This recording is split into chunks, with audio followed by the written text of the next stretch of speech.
Akiaria thutha wa icera gicunji-ini kia mugunda wa eka 3 na nuthu kiria kiregwatiirwo ni mundu kiumbe, mwandiki mukaru ministry-ini ya maria maturigiceirie ucenjia wa riera na mititu gitonga mugambi ni acokeirie aikari a Ngong'u ngatho akiuga nio makunyeire thirikari ati kuri mundu wigwatiire mugunda uyu. After getting this information from the public, we have gone ahead, we have done our investigation, and we have all indications are that it is true that this is forest.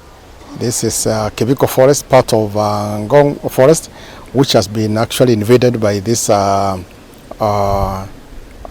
developer who has cut about, as you can see, about 3.5 acres, and they're trying to put some development here, right in the forest. The CFA from Ngong Metro, and we thank them very much for being alert and informing us of anything that happens in a forest where we probably may not know. Mugambi augete ati kuri na maafitha a mititu marakuruhanio na ugai wa migunda ya thirikari na kwenderia TURIA NIME, akiruta mukana wa thirikari kurumirira na kuhingurira thitango aria mekunyitikana makiagarara watho. This is an ongoing zone.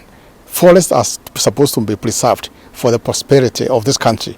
Of course, for this to happen, it has some collusion with some people within our department, especially in the survey unit. Anybody who is inside the forest, anybody who intends to go into the forest, anybody who has a plan, you better just dismantle that plan. Gicunji giki kia mutito wa KIBUKU riu kiri moko-ini ma thirikari, maafitha a kuragira mititu makiyukia urugamiriri utuku na muthenya. This is one of the many areas that we are reclaiming. We are doing this in all parts of the country.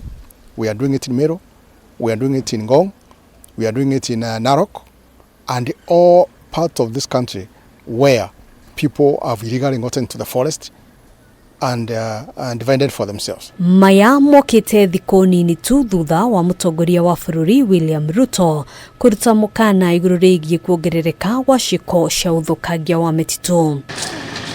Handũ-inĩ ha Kameme TV, njĩtagwo Ngina wa Wandurwa.